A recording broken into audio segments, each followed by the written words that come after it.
Now, joining us to shed more light on this development is Professor Yemi. He's a professor of energy and electricity law. Many thanks for joining us on our news at this time. Thanks for having me. Good. So, what are your thoughts on the steps taken by the new administration of Bola Tinubu on fuel subsidy removal? The steps taken by the new president, Bola Ahmed Tinubu's Excellency, is such that was expected. It wasn't, the president was not the one that took those decisions. I think we need to clarify that. Those are not decisions taken by President Bola Ahmed Tinubu. The outgone administration of Muhammadu Buhari decided that petroleum subsidy was going to go in June.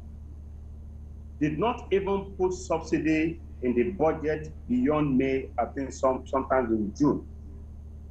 The outgone presidency of Buhari was the one that signed into law Petroleum Industry Act, which makes petroleum subsidy removal a matter of law. So the new administration is left with little or no choice.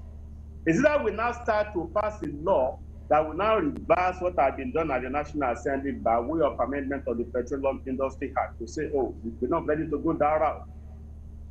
Or to now reverse policy initiative of the last administration and start to even now ask for supplementary budget to take care of subsidy, needless subsidy. From the point of view of law, policy, and common sense, petroleum subsidy removal is the best thing that has ever happened to Nigeria. Right from time immemorial, we've been talking about subsidy removal or inability of government to sustain it. Even the time of the military regime of Gadibi, Babangida, we have been having issues of subsidy removal or what have you. So it's nothing new.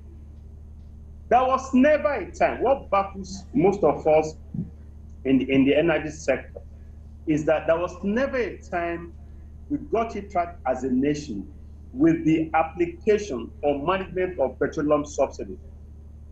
The subsidy is full of monumental fraud perpetrated against Nigerians, and these have been documented for several years. The question is, do we now continue as a nation?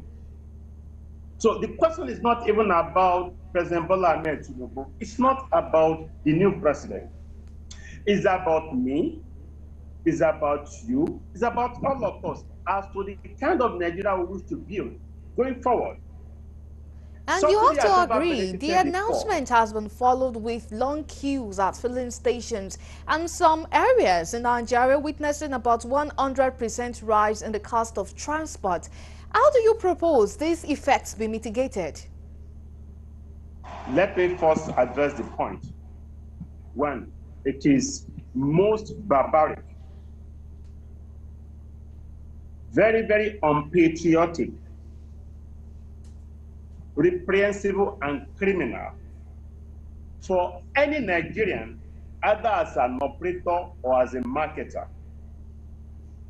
lacking on the momentum, I mean, of the change in government just yesterday. There are no queues recently,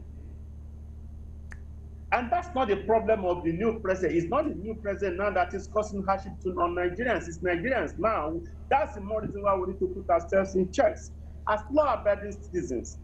That's the height of unpatriotism anybody can display at this point in time. Simply because the government re-emphasized a policy direction that had been put in place by its predecessor.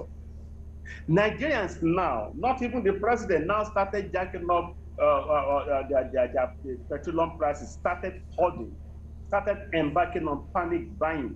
That is needless. And that will be counterproductive because once you have a free market economy, of course, it's going to drive the prices of petroleum products downwards because production is going to be scaled up. And now we have Dangote refineries coming on board in any moment from now. So All right, anybody we that really is thank you supporting is for going to hate. sharing your thoughts with us. Sincerely hate to break your flow of thoughts, but unfortunately, we've run out of time. Many thanks for speaking with us on our news update. Thank you very much. Thanks for having me. And that's Professor Yemi, Professor of Energy and Electricity Law.